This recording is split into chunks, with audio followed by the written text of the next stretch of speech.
Right, good evening, good afternoon, good morning, wherever you are in the multiverse. Welcome to another episode of the Bodacious Book Club, or BBC as we call it for short. And tonight, I've got with me somebody who is no stranger to any of you. We have our very own Simon Hartley. Good evening, sir.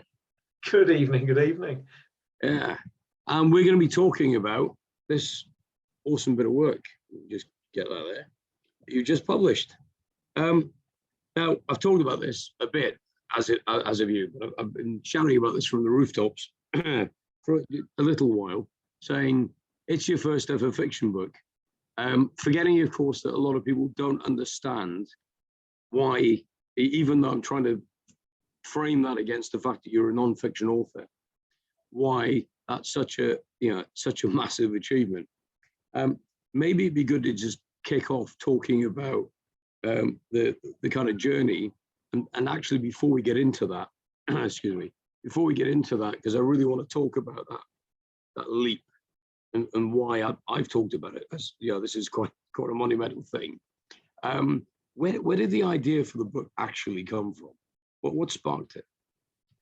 I was driving up to the northeast along the A19, trying to figure out how on earth to help teenagers particularly, but kids like mine who were having real struggles with life, life challenges, mental health challenges, emotional challenges, how to help them to navigate through those. And as I was driving up to the northeast, I was thinking, how can I do it? I could write it into a book. And then I thought, what, a non-fiction book? Are they really going to read that? Probably not, if I'm honest. It'll be too dry, too boring. They're not likely to read it. And as I was heading up the road, this kind of idea appeared in my brain. What if you wrote it into a fictional book? And years ago, it was whilst I was working in the GB Olympic programs, one of the coaches I was working with shared a book called The Golfer and the Millionaire with me, which, by your nods, I'm assuming you've read. Oh, yes. And it's a really simple concept. The golfer's got a head full of nonsense going on. He's actually a talented guy. He's a teaching pro who wants to be a tour pro. He's got the talent, but his head's not in the right place. So he bumps into this millionaire. The millionaire imparts all the wisdom and the knowledge. The golfer gets his head in shape and goes on to, perform really well. And that the process of being able to share the principles through a story, I think actually really engaged people. And interestingly, the archery coach was particularly using this book to help the 14, 15-year-olds in the junior squad. So I thought, okay, maybe that's a good concept. Maybe I could do something like that. So I had this vision of the golfer and the millionaire meets Harry Potter.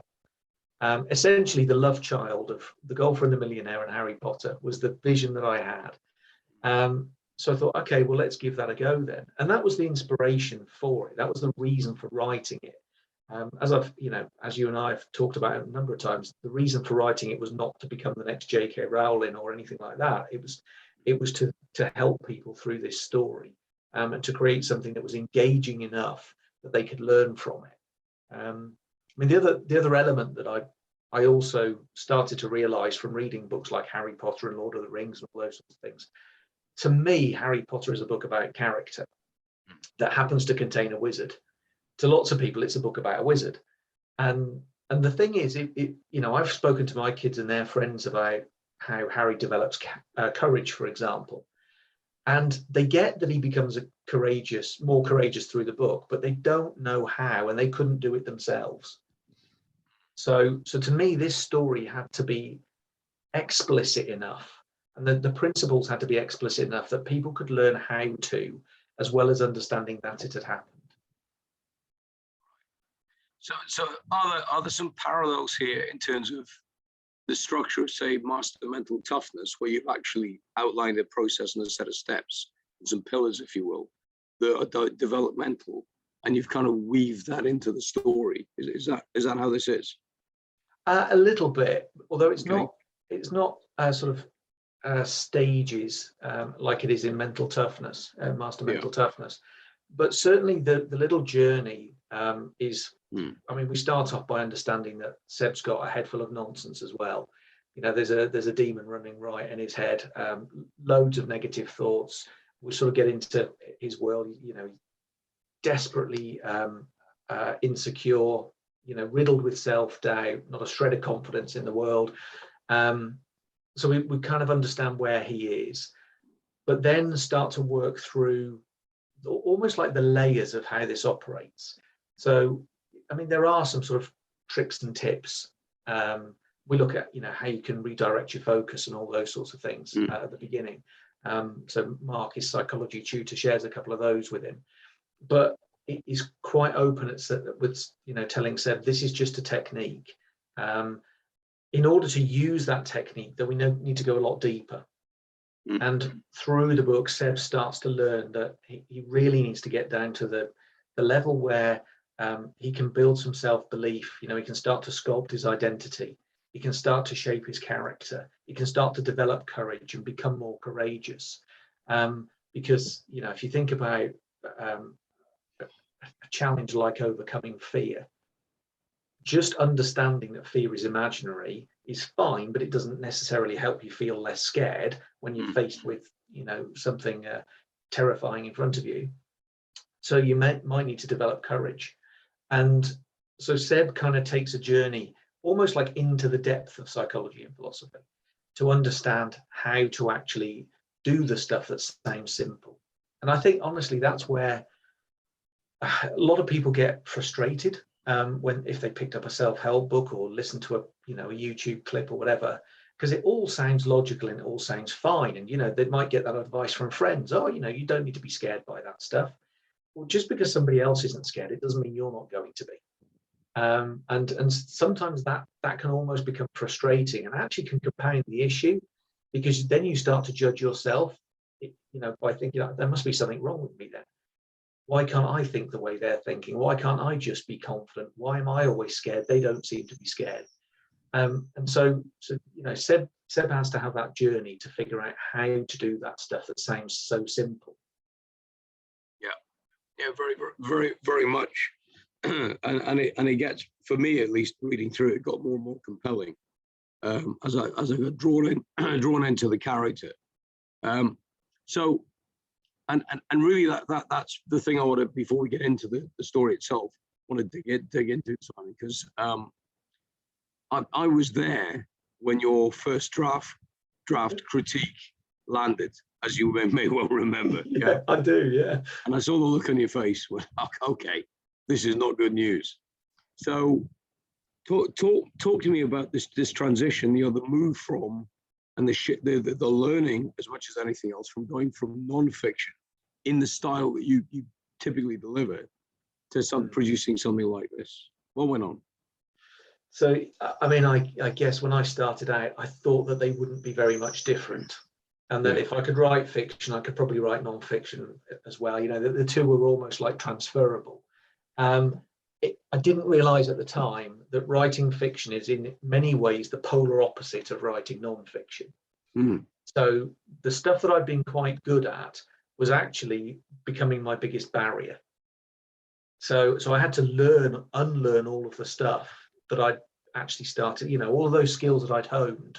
I had to unlearn all of that stuff, because fundamentally, and one of the first things that came back in that email feedback that I got is that fictional writing is about showing, not telling. And I was doing an awful lot of telling. I'd become really good at telling in my non-fiction writing. And so that was a really well-honed skill that probably was overdeveloped, if you know what I mean, for the purposes of writing fiction. And I had to, it took me a long time not to tell. I mean, I didn't even realize I was doing it sometimes. Even in my third, fourth, fifth draft, there were still elements of telling. You know, editors, you know, would still give me feedback that I was telling, not showing. And I was thinking, surely I'm not anymore. I was, but it took me a really long time. I was sort of blind to it, if you know what I mean, for a long time. But there were also a whole load of conventions that, if you read really good fiction, you don't realize are there, and skills that you don't realize people have got. Like I had to learn all about keeping to one character's point of view. And when I gave, my draft to editors that knew what they were talking about, they would mark it up as point of view breach, or don't give a shopping list of character traits and stuff like that. And because actually, when you read great fiction, you don't get a swap between one person's point of view and another. It's really consistent. If you did, it would jar, and it would kind of take you out of that imaginary realm that you were in, sort of fling you out of it. And then you'd have to work to get back into it. And really great fictional writing, you don't have to work as the reader. You are just taken along a lovely path. And so I didn't realize that I was taking people off that lovely path, if you know what I mean. So there were all of these things that I just didn't realize went along with great fiction writing. The other thing that I learned, and again, right at the beginning, it was a real surprise to me. I thought that I had to paint pictures with words in order to write fiction, and that the more descriptive I was, the better. And I actually learned through the process that you've got to provide just enough description.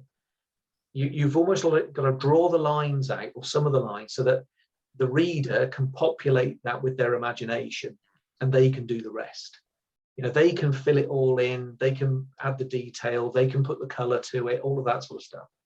And I picked up a copy of Harry Potter, I can't remember, I think it might have been the first or second book, expecting it to be really, really rich with detail, because my experience as a reader was that it was really rich and vivid. And I picked it up and I kind of thought, well, actually, on reflection, J.K. Rowling hasn't done a very good job here. She hasn't really made it very descriptive. I mean, it's not as good as I remember it, but actually it really was, because she'd done it well, and my view of what well looked like actually hadn't really aligned with what great fiction writing looks like. So there's a huge amount of learning. So the analogy I would use here is essentially this is a theatre stage set as opposed to a movie. Yeah, effectively, there's a lot of gaps deliberately left, so the audience fills in the blanks with their imagination, which is why theatre works. Yeah, absolutely. And you've kind of got to take them to a certain point so that they can. Again, when I was telling, not showing, I would take them to that certain point and show them something, and then tell them what I'd just shown them, because I didn't want them to miss that important point. And the editors would often say, trust your reader. Trust them, because they can do the next bit, and it'll be more powerful for them when they realize it on their own, and not when you tell them. But it was a real there was a real fine line to balance on, because like I said, I wanted these principles to be really explicit and for people to get it, really get it, and be able to use it. But I didn't want to fall into the trap of telling, not showing. So I had to, that was one that took a lot of nuancing. And as you said, from my point of view, it's been a proper emotional journey, this one. Because you're right, that first bit of feedback I got punched me very hard in the solar plexus. Yes, no punches were pulled. I remember. Yeah, that was pretty solid. That was. But then you sent it to a guy who's, that's how those guys roll. Deliberately, and it was incredibly useful. Yeah. I remember the subject line of his email was book feedback brackets brace yourself, so that should have given me some clues. Yeah. And his opening line said, I'll give you the good news first. The good news is it technically is a story, because it's got a start, middle, and end, but that's where your good news finishes. And then he ripped me to shreds. But it was all really, really valid stuff. Yeah. And I can remember, after sort of picking myself up and dusting myself off, I wrote an action plan. So you talked about, your characters are too one-dimensional and this, that, and that, about really rounding out the characters. And, I put this action plan together, and I looked at it and I thought, God, that's a lot of work. But it's okay, it'll be worth it, and it'll be good at the end of this. And I went into a huge amount of work and really only took it up one little notch. I didn't get it to publishable quality after my 13-point action plan, which took me months to put into place. That honestly, afterwards, the characters still weren't very good, but they were better than they were before. So yeah, I mean, I went through cycle after cycle after cycle of that over the course of 7 years, essentially.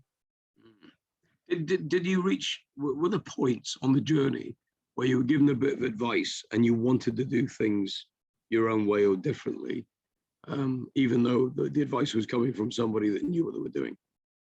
Yeah, and actually, I almost took it as a positive towards the end, that I was developing some real conviction in what I was doing. Yeah. Because I mean, I was lost, honestly, for the first few years. I had no idea whether it was good.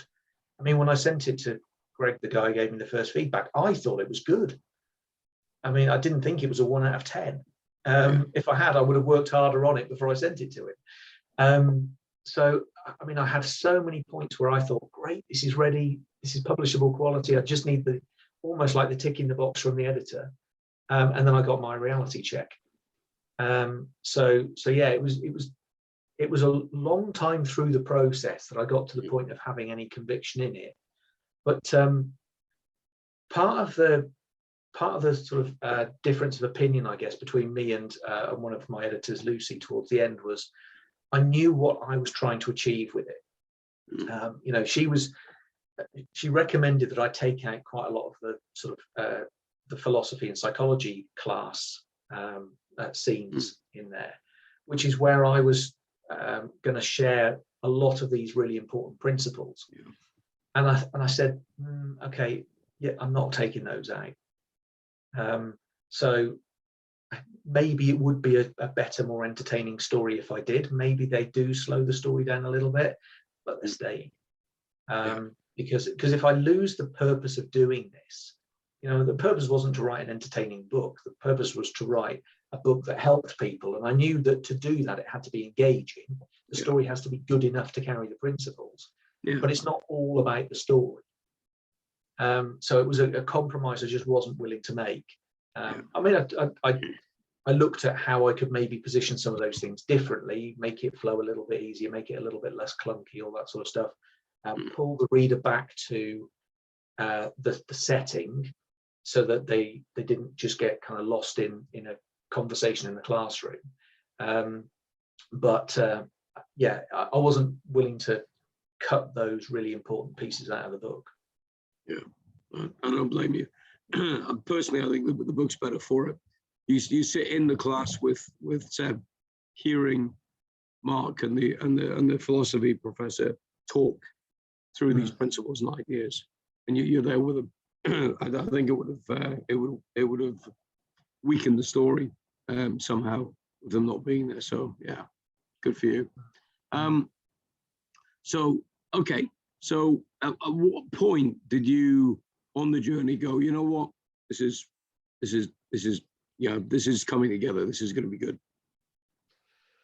Well, I fooled myself on a number of occasions into thinking that, and then got the reality check. Summit syndrome. Yeah. Genuinely, it's right at the end, and almost it's only just coming now. Right. Because you know, having got it out into the world and started to get some feedback from people, it's only now that I'm starting to really understand that yes, it does do its job. It really can help. Because people have had it in their hands for long enough. I mean, I tested it with my youngest daughter and a couple of Phoebe's friends, and you know, so I knew that it was doing the job. But it's only now when that gets to, you know, spread a little bit wider, and you start getting wider feedback, and people who aren't necessarily in your immediate circle, because you'd hope they'd be honest with you, but they might just be being nice. So it's only really now that I'm starting to understand that, yeah, people are enjoying the story and that they really are engaging with the principles, and they're understanding them, they're getting them. I've had some great feedback from teachers saying this should be in the personal social health and economic education curriculum. So yeah, this is probably the point where I'm really starting to believe it. Right. it's bizarre. I mean, I know you and I have talked before about, do you have to believe before you can achieve? And one of my principles has always been, no, you don't have to believe before you can achieve. You can commit anyway. Committing is the bit that helps you achieve. The belief might come later. And it's absolutely true with this, in my experience. You know, it was commit first and the belief will catch up at some point. That was the basis on which I was working. Awesome. Okay, well, why don't we get into the book itself? And it'd be kind of cool to walk through, because there is a kind of spine of a process, I guess, simply because there's this unraveling, if you like, and discovery and development of Seb. He goes on a journey, we get taken along with him. But obviously, from a psychological point of view, in terms of what happens with him, there's a method here, there's a process that's going on. So I guess what would be really useful for the guys listening in is to look at that from your perspective and look at what's actually happening with Seb. So also we don't give too much of the story away if anyone hasn't read it. And then maybe we can get into the story itself, and I want to pick up on a couple of things there. So we start with a very unsettled young guy. Turns out he's quite gifted, but doesn't believe it. And he's got a very let's call it very windy here. A very noisy, very messy head. Let's put it that way. So pick it up from there. So what happens? So I mean, Seb starts out, as you said, being riddled with self-doubt. Doesn't think that anybody would like him, doesn't understand why anybody would like him, never really had any friends, never really had any positive feedback from anybody about anything, but actually is pretty capable in lots of ways. And I think that reflects how many people see themselves. You know, the outside world thinks they're pretty capable and, you know, doesn't see any reason why they wouldn't be popular, but to them, they can't see it. And that's exactly where Seb starts. And he encounters a few challenges. He's a musician, and some of those are when he's playing music, feels a crushing sense of pressure, just, you know, can't perform in that moment because, you know, the anxiety's beating his head to a pulp. So one of the first things that he learns from Mark, his psychology lecturer, is that he can control his focus. You know, by just focusing on the right thing at the right time, just redirecting his focus, it actually does change his experience. And he sort of reflects that maybe that's how he has performed well in the past, because he was focused on the right thing at the right time. Again, it's a really, really simple principle. Focus on the right thing at the right time. Sounds really straightforward. And yet lots of people struggle to do it. Especially if they feel anxious, or, you know, they feel like they're being judged, or, you know, if you just put somebody on a stage in front of thousands of people and ask them to do a very, very simple task, you know, just read off this bit of paper, loads of people, their knees would be wobbling, their stomach would be churning, you know, they feel terrible, and they probably struggle to deliver the thing. And Seb he learns that actually the task isn't that difficult.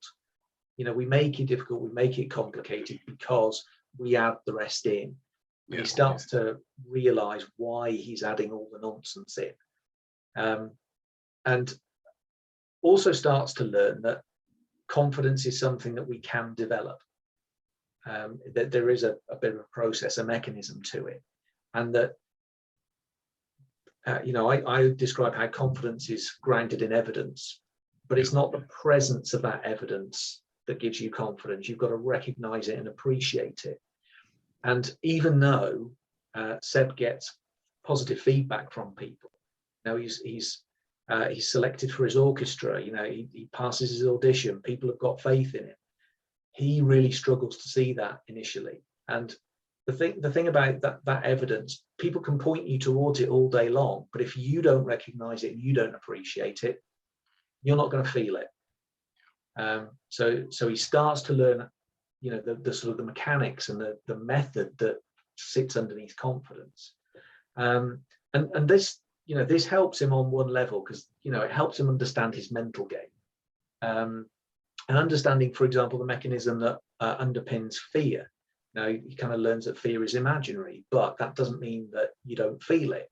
And that just understanding it's imaginary isn't in itself often enough. I mean, it can help you. It can help you change your perspective when you're in a situation. It can help you understand and sort of almost like detach yourself from that feeling a little bit. But he does start to realize that if he wants the real answers, if he actually wants to feel genuinely confident, if he wants that sense of self-belief, he's got to go deeper. And that's where he really starts to understand about the power of identity and the power of character. You and I talk a lot about the importance of character, having a character-led business if you're an entrepreneur, and that the real change comes when we do some serious work on ourselves. And that's where he needs to go. So that his journey is one of almost like going down through the layers from our mental game, the sort of managing our thoughts and feelings on a moment by moment basis, into the real depth and understand what drives those thoughts and feelings in the first place. And when he gets into that kind of territory, then he can really start to change the way that he thinks and feels. Yeah, what I found really interesting about that was the way that you weaved in the kind of whole easier said than done thing, which is, well, he's getting this and he's listening to Mark in the psychology class, and he's starting to practice this, and he's talking to Alice and some of the other characters, and he's starting to reflect on this. But the demon is very real, to the degree where I actually found myself flipping back through the pages in a couple of encounters going, hang on, this is an imaginary thing. What's going on? Because it was the way it manifested was that was a real encounter. Yeah, like no question. And I found that kind of fascinating, actually, looking at that. The fact that it caught me, and I was second guessing myself on catching myself on whether or not this demon was actually real, because it was so real to Seb. And that is how our fears appear to us, isn't it? Our fears and anxieties. One of the things that they sort of take apart in one of the psychology lessons is the understanding that anxiety feels real to the person who's got it, even though to the outside world there's nothing to be afraid of. Yeah. And it's not logical and it's not rational. So you can't just throw logic at it and expect that to do the job. That's not how it operates. I mean, most people who've got anxieties know that it's illogical and irrational. They know there's not actually anything to be afraid of, but it's still not stopping them from feeling it. Yeah. I remember seeing an emotional equation, which I've used before on that, which I really like, and I think it explains it quite well, and also why people caught in the grip of it can't relate to the people telling them it's all fine, and vice versa. And it was anxiety equals uncertainty times powerlessness. Yeah. And it just beautifully hit the spot for me, that it really did. And that describes, actually right at the start of the story, describes a lot of what's going on with Seb. Because again, I kind of struggled. I have to say, I struggled with the character initially. Nothing wrong with to do with the writing. I just couldn't connect them. So I right at the beginning of the story, I'm going, this kid just needs to get a grip. And it kind of, and then literally into probably by the third chapter, I'm going, okay, right. And a couple of things happen, no spoilers, but I start to get interested in what happens to this boy. And then I'm into the story, because then things happen, and there's some nice devices that kind of lock you in, some threads of stories that you want to open, loops that you want to see closed, and all that stuff. But it feeds right back to the beginning of the story, where Seb is challenged by this crushing anxiety, and just the only way he can escape it is physically to run away. And again, I had to double check, did he actually just do that? Did that actually just happen, or was this in his head? And they do start to realize, and I have to thank the guys who gave me permission to use it. I've used a couple of bits from movies and and other books and stories in there. And I got permission to use a little piece about Harry Potter asking the question, is this real or is it happening inside my own head? Well, it's all inside your head, but why does that mean it's not real?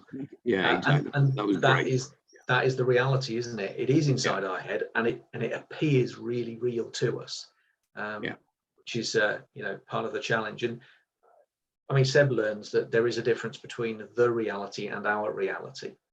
And as he goes along, starts to also understand that we have the power of choice. It's not always easy to implement. We can't just flick a switch and choose what we want to feel and think, etc. But we do have the power to. For a lot of people, it's a muscle that they haven't really flexed. And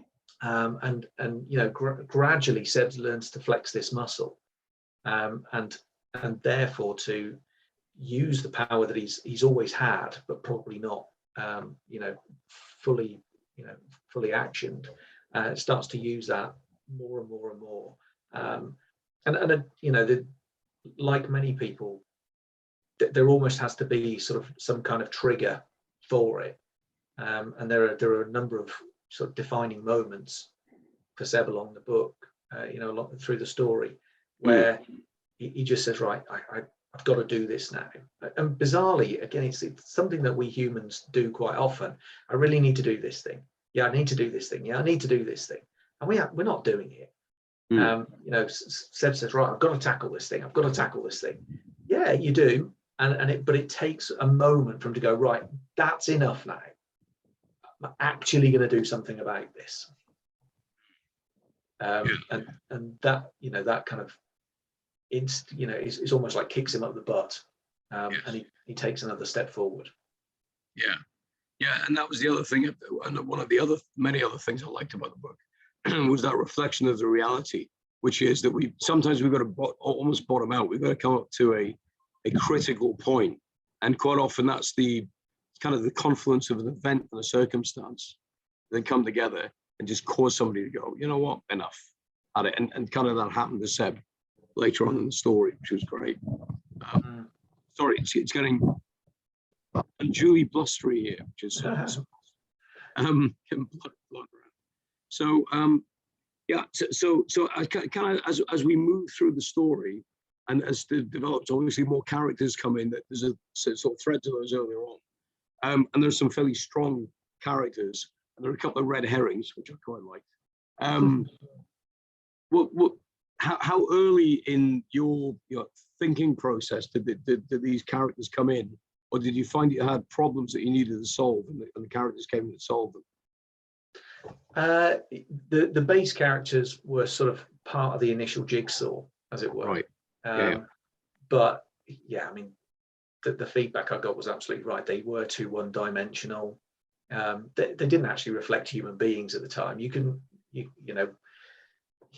honestly look at them and say, yeah, that kind of reminds me of somebody, or yeah, I could see somebody saying that or doing that.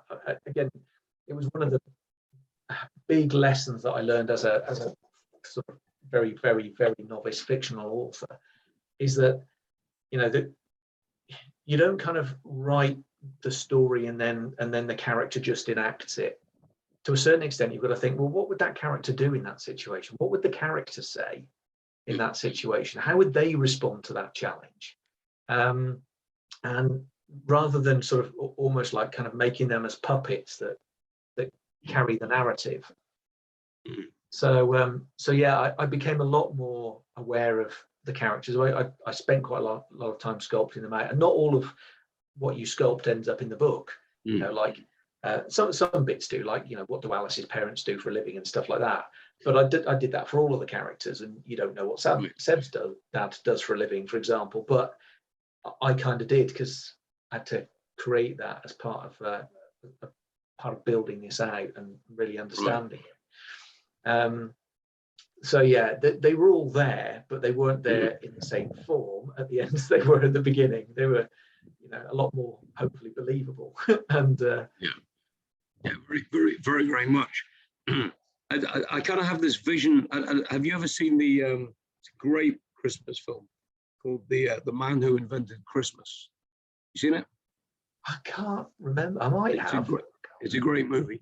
It's Charles Dickens. It's the story. It's a fictionalized story of the creation of the writing of the Christmas Carol, which of course created Christmas effectively, which it did. Yeah. So in that, he basically his room gets inhabited by his characters who give him a right old kicking. Yeah. And I just have this vision of you, and these characters, occupying that space. Yeah, good movie, by the way, definitely worth watching.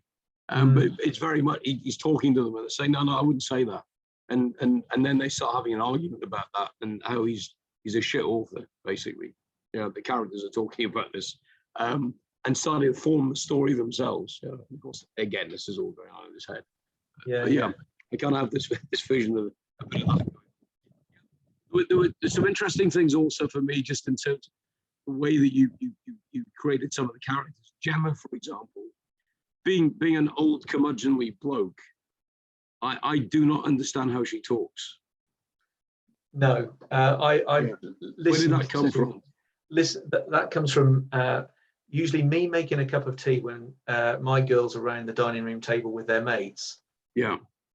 Just listening to the language that they use. Right.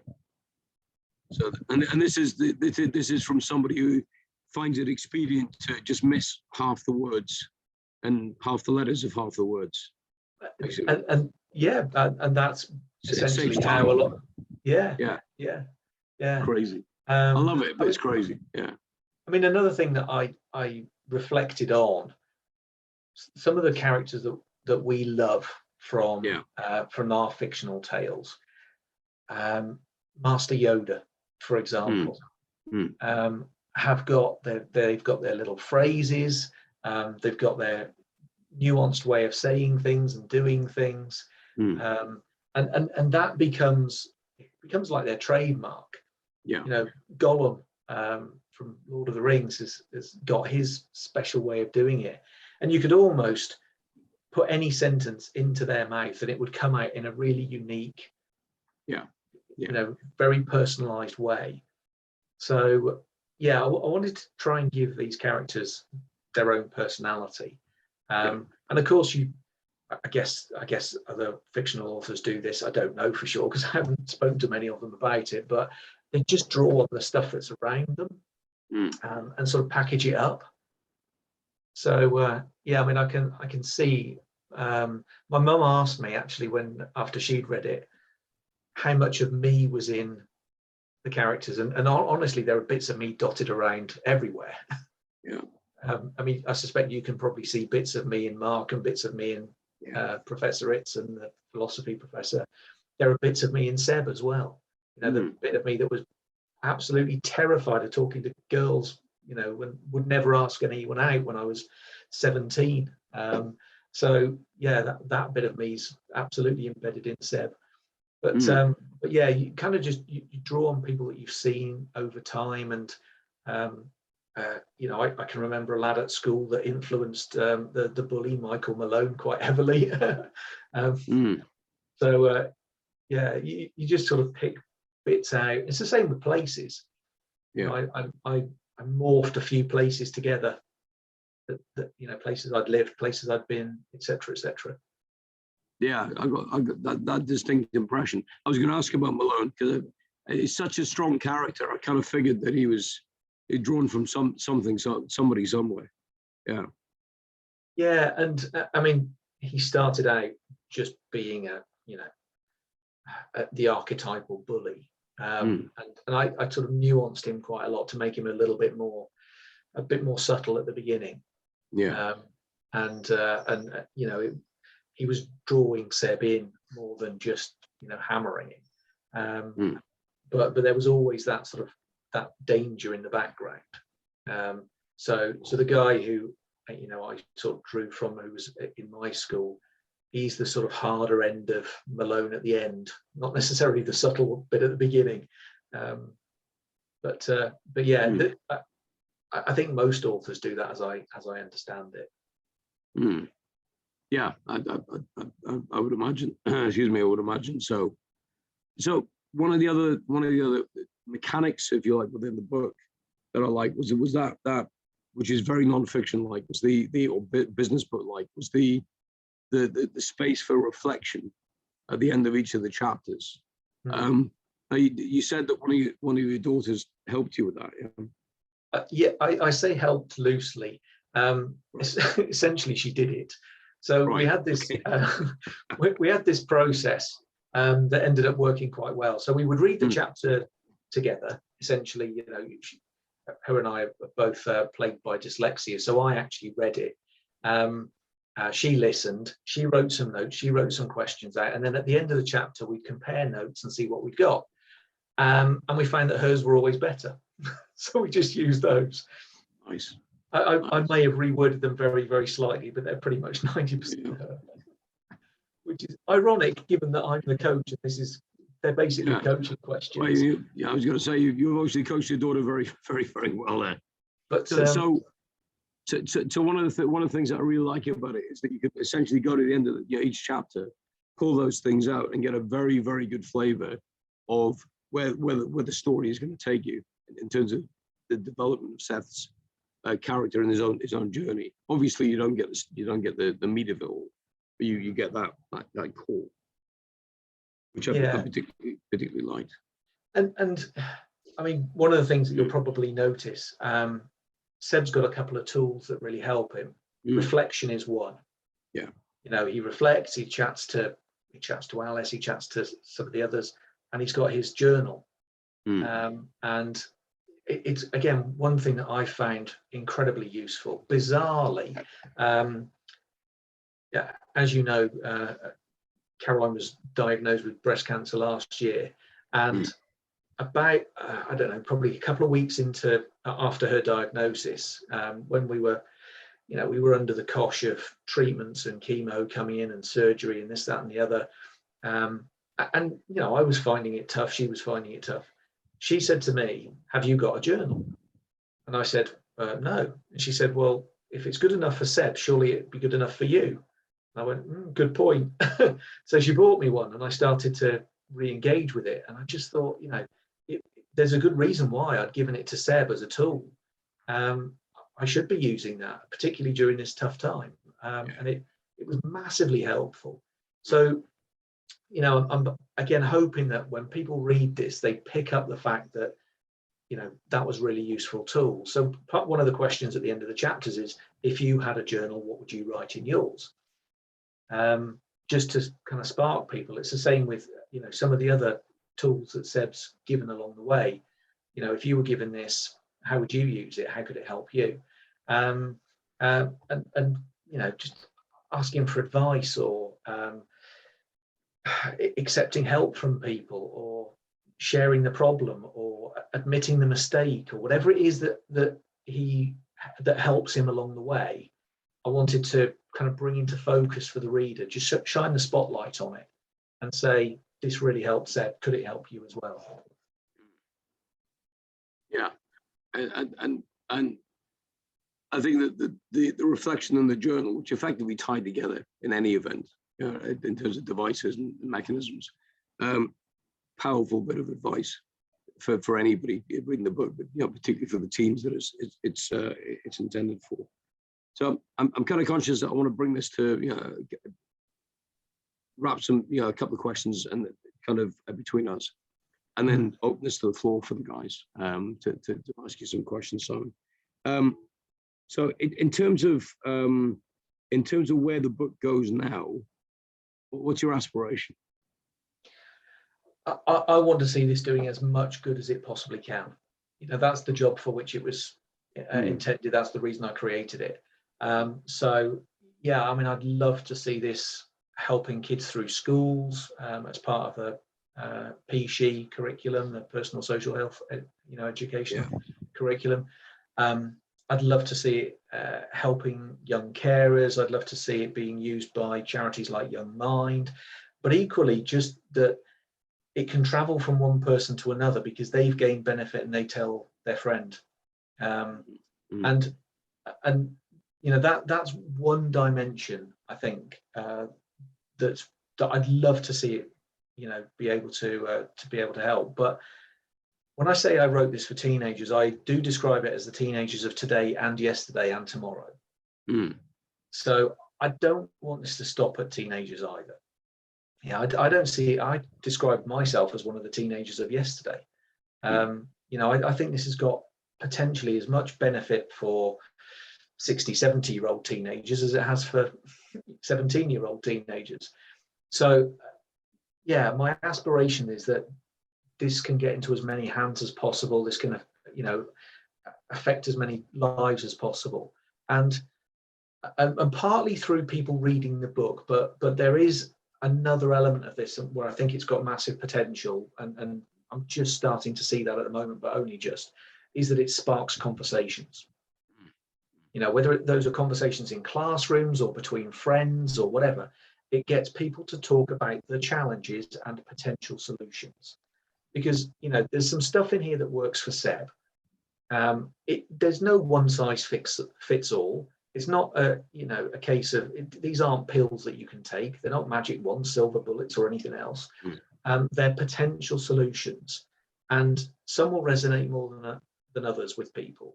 But if they can start talking about what makes sense to them, what doesn't, what they've tried, what they've used, that if they can see some reflections to things they've done in the past, brilliant.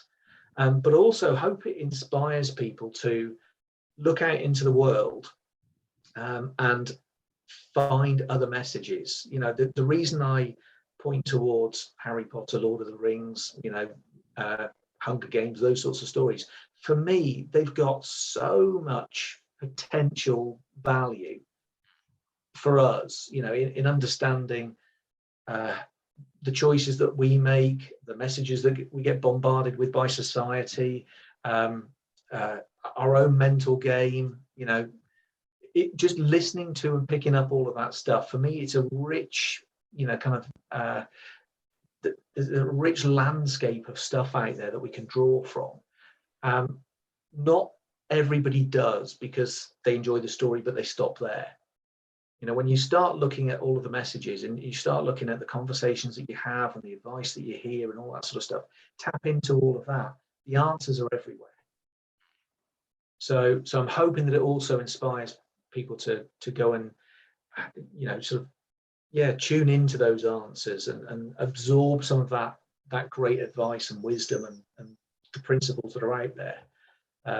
If it could be a catalyst for that, I'd be really happy.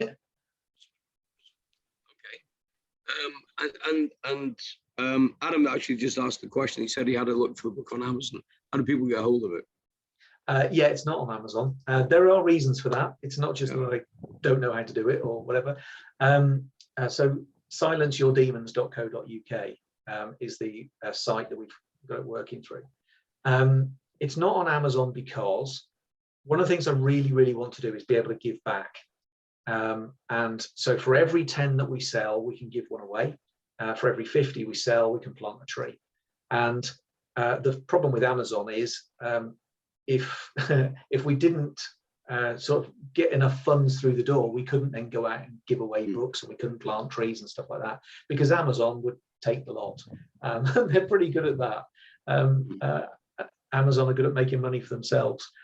So we want to be able to give back. We want to be able to plow this back. We want to be able to give books to charities and schools that can't afford them and kids that can't afford them and all that sort of stuff. So we haven't put it on Amazon. I suspect it will end up there at some point, but in the early stages, we really, really want to be able to make sure that we can let get the power to give back the power, if you know what I mean, by doing this ourselves. Okay. Yeah, cool. That's awesome. And Adam, hopefully you pick that up then. So silenceyourdemons.co.uk is where you pick up the book.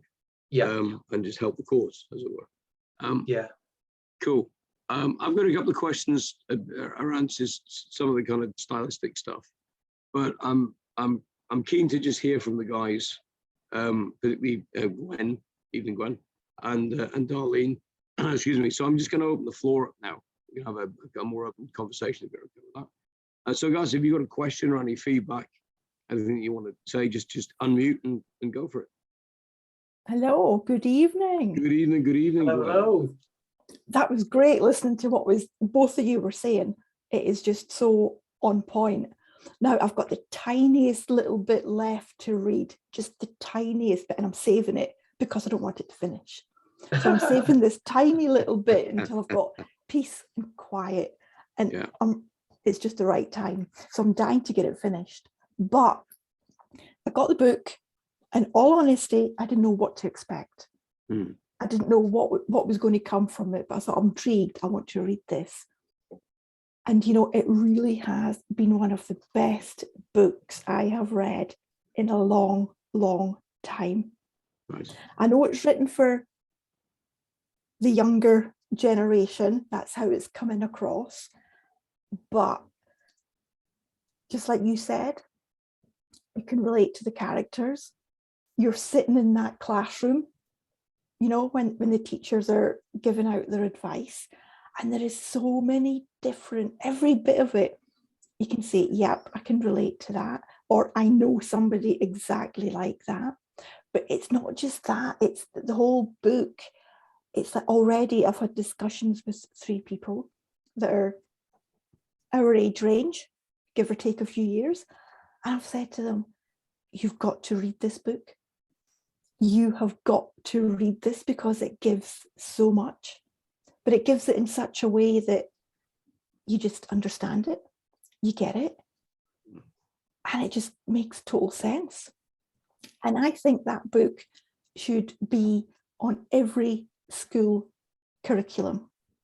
Every school should have a copy of that, because every school, I don't care what anybody else says, every school's got at least 1, 2, 3, probably more kids that need that book. The kids that are too shy to say how they feel, talk about how they feel, but they're going to relate to that. Doesn't matter what age they are. And I'm thinking even like, well, I call it primary 7. I know down south where I am now, I don't know, they work it differently. So like the year before they go to secondary school upwards, these kids need to be reading this book. Even the bullies need to read this book. Do you know what? I definitely was conscious that I wanted this to be something that, you know, there's a piece in there about being bullied and being a bully. And I did want bullies to read this and start to understand that, you know, actually their bullying is probably driven by insecurity, as well as the kids who are being bullied. So yeah, I completely agree, and it's so lovely to hear that. Thank you very much. You have no idea how much that means to me. It is, yeah. And I'm not just saying that, it's genuine. It's like the whole thing just sort of blew me away. I just wasn't expecting it to be what it is. Thank you very much. Thanks for that, Gwen. And it's a really engaging story. I came to it with a really open mind. And because Simon and I work so closely together, because I've heard a lot of the stuff that's in here, particularly in the philosophy and psychology classes that come out. I wasn't sure what to expect, so and it captivated me. I read it cover to cover on 2 flights. That was done, and then read it again. Yeah. And the last thing I'll say, and I'm not going to spoil it for anybody who's not read it. Absolutely genius. The first chapter, the title of that first chapter. Like, I'm guessing what the last one's going to be, but I'm not going to spoil it. Great. Darlene, you with us?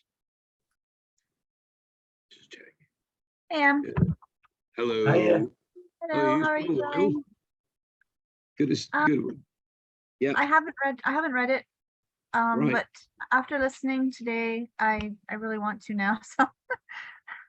So I'm looking forward to it very much. I really appreciate everything that you've talked about and the writing process, and just, you know, just talking about like how the characters come to be and how you have conversations with them and that sort of thing. It's really interesting to hear that. So yeah, I really appreciate the talk. And I'm really looking forward to reading this. So yeah, I hope you're going to provide a link somewhere so that I can get to where I buy it from. Yeah. Okay. We'll be doing that. Absolutely. Absolutely. Great. Thank you. Brilliant, brilliant, brilliant. And Adam's just sent some well wishes there. Thanks, Adam. Thanks, Alan. Yeah. So cool. So this is available at silenceyordemons.co.uk.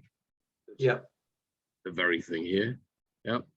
And the other, I've got to say, actually, the other thing was, when I got it, I went, "Oh, it's a proper book," because quite often you get this, and you go, "Okay, hang on. I mean, how long is this going to take me to read?" All right, there's like nearly 300 pages. I go, "Okay, it's going to take me more than a couple of hours then." All right, fine. Because the first thing I do, any book, got to assess, unless it's like, Game of Thrones and you're working your way through the whole thing or whatever. Quick flick to the back just to see roughly how many pages there are, and then you're okay. Right, I'm going to map out how I'm going to read this thing. But it really didn't matter once I got into it. I just picked it up and read it and just kept reading it. And as Gwen was saying, you wanted to know what was going on and how things, the various threads that you kind of wove in. Yeah. On that note, actually, some of the kind of subplot, shall we say, again, were they part of the original kind of jigsaw, if you like, or did you again have a particular arc or something you wanted to follow that came out of the writing and the characters, where you just went, actually, I need to go here with this? Yeah, the subplots, honestly, are there to challenge Seb in different ways, and therefore to help us to find solutions to different things. Right. So, the music is really, it's all about pressure. Yeah. And how he's going to overcome pressure. Malone, the bully, that's a fairly obvious one. That's all about bullying. But so they're all kind of there for a reason to challenge Seb in different ways. And some of them are sort of almost like entangled together to compound the challenge. With the music, if you don't perform well here, you're not going to be able to do this, and therefore it's like, oh my god, now it's super pressurized. So the answer to everything that you need is just behind that door, but because there's a big monster guarding the door, it's that sort of experience. So they're all there to challenge Seb in different ways and help him find solutions to a myriad of different challenges. And this is where I hope I won't have cornered off everything that challenges teenagers, but I wanted it to be quite multi-dimensional in that respect, so that it's not just a book about anxiety or just a book about self-belief and self-doubt or just a book about bullying or whatever. Hopefully it's encompassed quite a few of the things that tend to challenge a lot of people. And that tend to all have a similar core. When we dig down into it, the true answer to many of these challenges is the same basic set of things that we need to get right and get our heads around.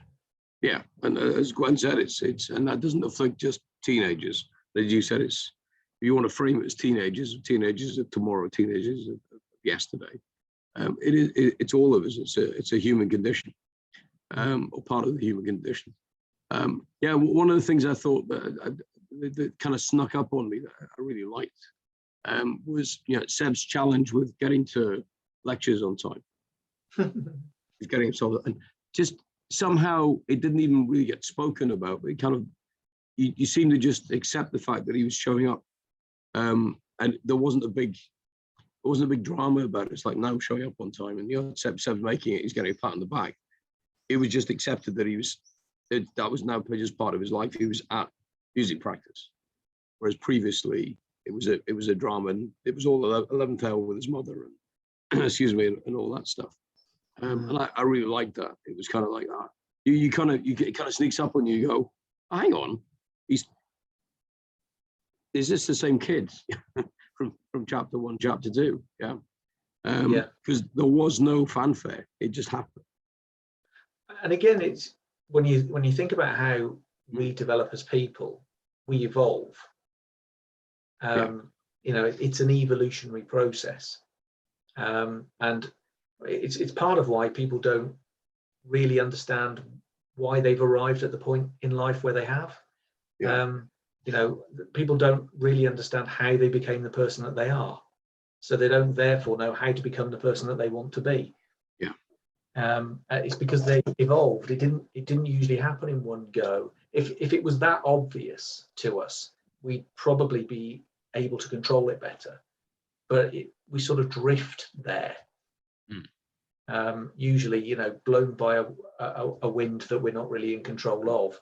And it's not that we can't, it's just that we don't realize how it works, and therefore we don't control these things. We're not deliberate and intentional about it. So yeah, often that sort of stuff, that ability to arrive at a lecture on time, for example, starts to happen because we got the other stuff right.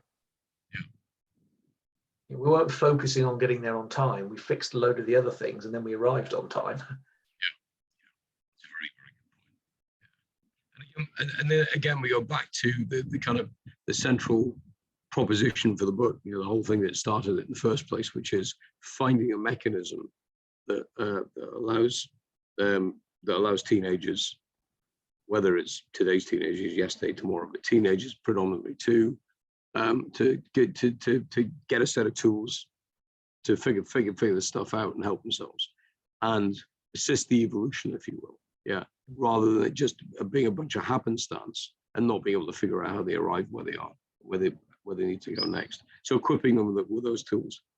So it kind of echoes in the book in that regard, in looking at how Seb has gone through this, which I really like.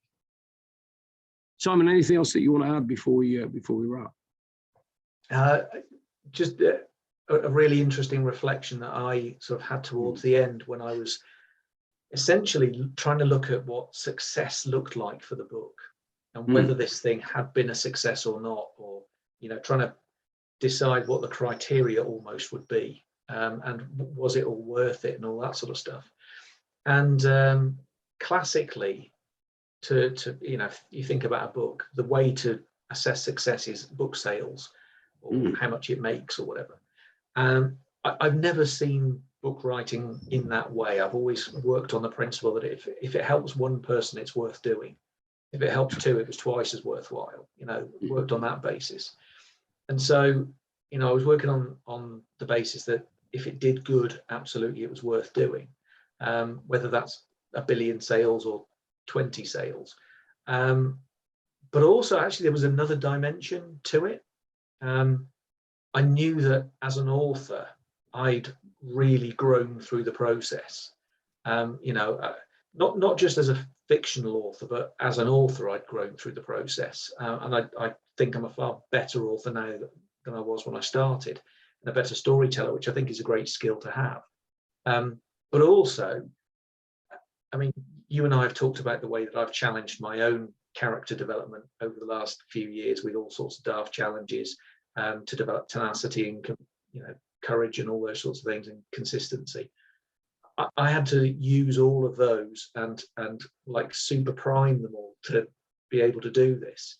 So actually, probably the greatest benefit that I've had is my own character development going through it. You know, the resilience to bounce back from all of the, you know, the punches in the solar plexus, all those times where I had to pick myself up and dust myself off, but also understanding tenacity in a sort of non-physical way. I mean, we talked about some of the daft physical challenges that I've done to develop tenacity. This is a different expression of it, because sometimes it's, you know, you kind of hit that point where you want to give up. And if it's a physical challenge, the answer is, well, just keep walking or just keep going or whatever, you know, push through the pain. When it was a challenge like this, you can't just do that, because the problem is I haven't got any answers. I don't know what to do next. I'm stuck. I'm lost. You know, just I can't walk anymore, because it's the direction that is the issue here. I don't know where to walk. So actually, it kind of challenged my tenacity and resilience in a completely different way. But the characteristic that got me through was still to draw on the tenacity and the resilience and all of the characteristics that I'd, you know, started to develop years ago. So yeah, from that point of view, actually, it was an incredibly valuable exercise for me. and evidently so. And I think we're all very grateful for the fact that you stuck it out and produced this little gem of a story. So thank you for that. But as it always is, mate, it's an absolute pleasure. I'm looking forward to more of that come Friday when we meet up. Most definitely. So once again, for the guys in the cheap seats on the recording, when you get this, silenceyourdemons.co.uk is where you can pick the book up. I'm going to be buying a bunch to hand around the local schools, because I've already decided when I get back in the autumn term, just to knock on a few doors and just hand these things out, because I'm the same as Gwen, should be in every school. So I'm going to throw it at a few people that I know will at least take the time to read it. One of the big problems, of course, is if you voice it on somebody who's not interested, you're wasting your time. So just do a bit of research and hand that out. But yeah, pick it up there, people. Simon, again, thank you so much. Darlene, Thank Adam, you. and Gwen, it's been an absolute pleasure. Lovely to see you again, Gwen. It's been a while. Yeah. Yeah, we'll have to catch up. We'll have to catch up sometime, like soon. Yes. But that's it for us for another Bodacious Book Club. Next month, we have the inimitable Chris Farrell, who none of you will have met. He's a cracking guy. Force of Nature is Chris. And he's going to be talking about Project Reinvent, which you're really looking forward to. It's a crack. The clues in the title. But until then, have an awesome time. We'll see you next session. Take care. Take care, folks. Bye-bye. Bye-bye.